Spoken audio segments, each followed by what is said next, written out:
Hello viewer, welcome to today's lesson. We are looking on auditing and assurance. We are almost coming to the completion of this particular subject. We're in the last space. We call this one particular area or stage overall review. Perhaps I should remind you about the stages of audit so that you can be able to know where we are. This diagram, you should be knowing it by mind by now or by heart. It is a diagram that shows the stages of an audit. The last stage in auditing is called what? Reporting. Then there is a stage called what? Planning. Auditing generally has 4 main stages. Evidence gathering. You can call it evidence gathering, or you can refer to this as substantive stage. Substantive stage.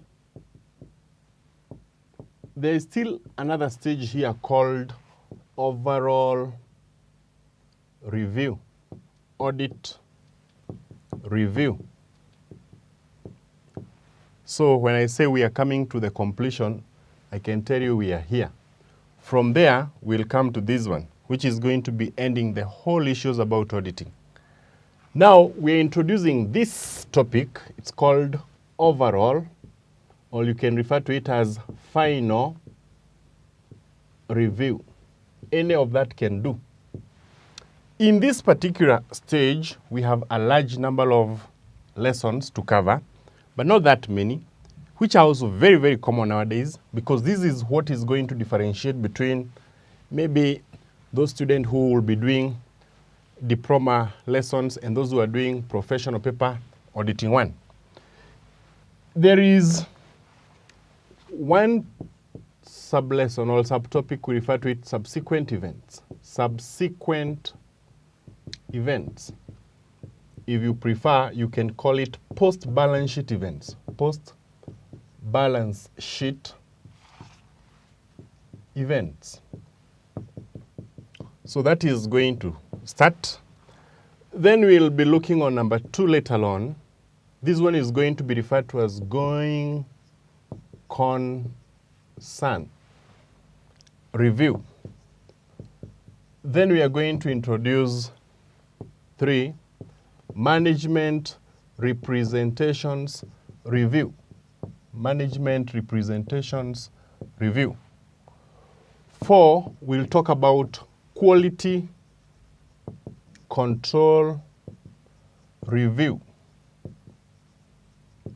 And we also look on other reviews. Other reviews, for example, we have contingent liabilities review. Contingent liabilities review. So basically, this is the area we are in. So if someone would ask you exactly what is overall review, then you can say it is the second stage before the completion of the audit. It is that stage after audit evidence. So when you're collecting audit evidence, automatically we said we are looking on the items in the balance sheet and the income statement. But there are other items which are outside the balance sheet. For example, events occurring after the balance sheet date, issues relating to the company's continuity, management evidence, events that were not in the balance sheet, and events that were not in the income statement that need to be checked before writing a what? A report. So our lesson number 1 is going to be here, subsequent event. Allow me to introduce subsequent event and make sure you understand each and every concept. In this subsequent event, what we are looking at is the definition. So if I say definition is important here, then automatically we should know that it is likely to be asked by any examiner. So here is reading subsequent events. So we have 1, the definitions of terms. We are going to define the term subsequent event. We define term subsequent event. Then we are going to introduce the types of subsequent events and define them, types of subsequent events. But we can only understand subsequent events if we explain about the dates.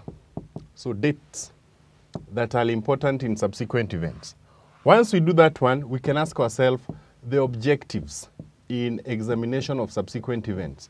And lastly, we can do audit procedures on subsequent events.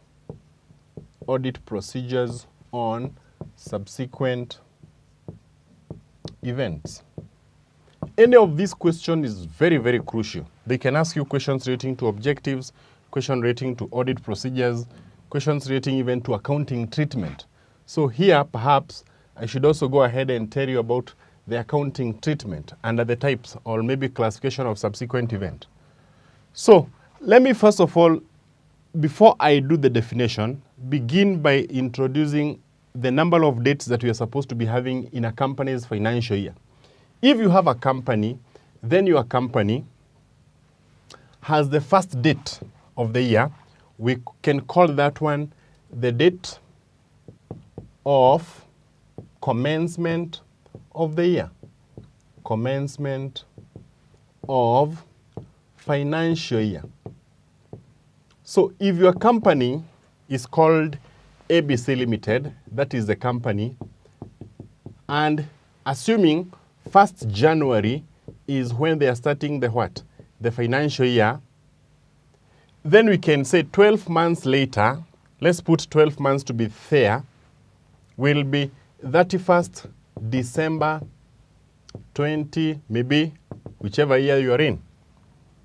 This last date of the year in auditing, we refer to it as the date of the financial statements. The date of the financial statements. So the 12 months ends after this particular date, 12 months. But after preparing the financial statement, as at this particular date, there is what we call taking the financial statement to the directors for approval. And the directors approve the financial statement on a date here. We can refer to this one as the date of the financial statement approval. Date of approval of financial statement. Give it a date. For example, you can say this will be 1st January, or let's say 5th January, year 2. 5th January, year 2. Remember, this is year 1. Then, once the directors have approved the financial statement, they are supposed to pass those financial statements to the auditor, and the auditor is supposed to go ahead and audit them. After examining all the transactions, the financial statement, the auditor is going to give a report. And so this date is called the date of the audit report. Date of the auditor's report. Auditor's report. That is the date when the auditor completes his audit work. There is another date that follows that one. We say the date of issue of financial statement. Date of issue of financial statement. Of issue of financial statement. So this one means before the financial statement are released to the shareholders or to the public so that they can be discussed in the AGM date, they are supposed to be issued to the public. So assuming I'm giving the dates, we have 31st December, year 1.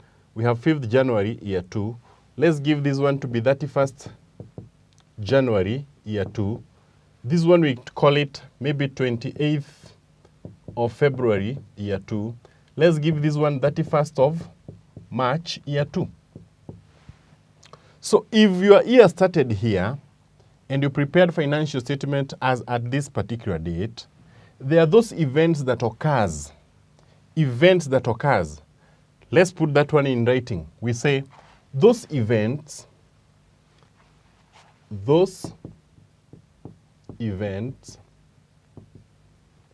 occurring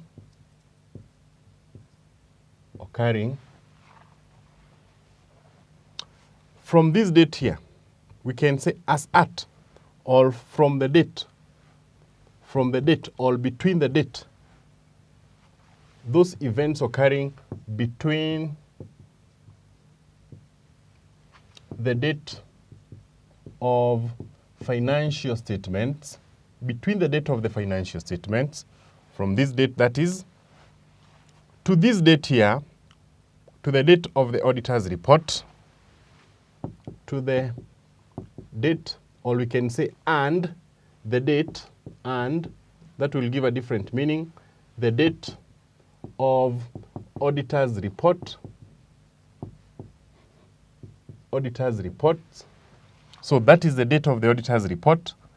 And the facts that became known to the auditor after the date of the auditor's report, and the facts that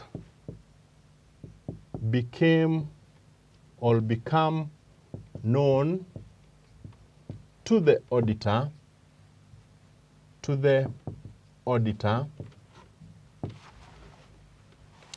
after the date of the report. Date of the report. Let me revisit that definition again. If an event occurred from this date or between this date, the date of the financial statement, and this date, we call those events, and another event occurred here that is called facts, then that is how we define the term subsequent events. Subsequent events. So what are subsequent events? They are those events occurring between the date of the financial statement, that is this particular date here, and the date of the auditor's report, that is this particular date here. We can give them maybe alphabets naming the event A, event B, event C, event D. Those are called events. E, F, G, and H, they are called what? Facts. So when you combine the two, you get the definition. Those events occurring between the date of the financial statement, that is A, B, C, D, and the date of the auditor's report, this date here, and the facts that become known to the auditor after the date of the report. So the facts E, F, G, H that occurred maybe after the date of the what? Occurred after the date of the auditor's report, but before the date of the AGM. That's how we define the what? That's how we define the subsequent events. It's not a very difficult definition. You only need to know the dates, those particular dates there. So before I come to the types of subsequent events, let me define the dates again. And those dates will come here. Let's introduce those particular dates based on the way they are arranged on this board here.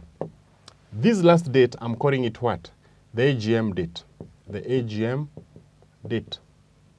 So if we are talking about the dates, and we want to introduce the first date here, date of the financial statement, we say, let's call it 1. There. Date of the financial statement, 1. It is the date at which financial statements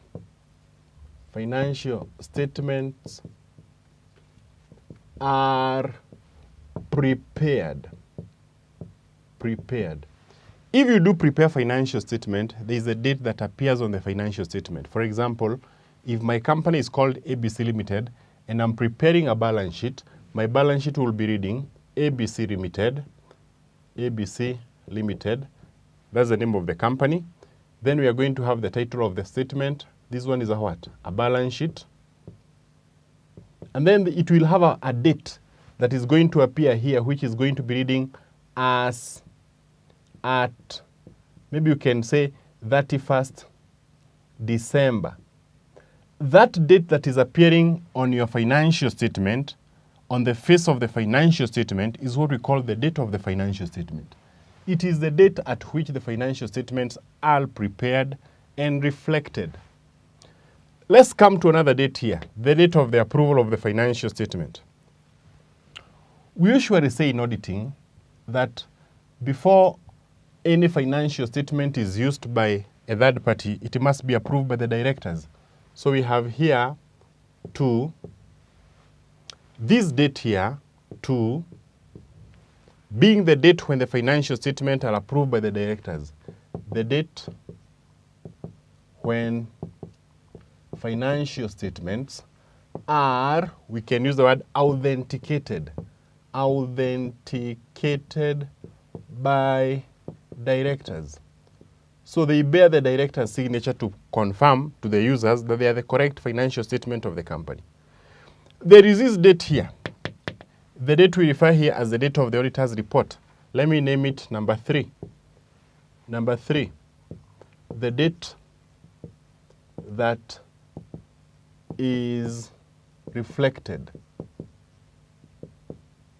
in the auditor's report. In the auditor's report, in accordance with the IAS number 700.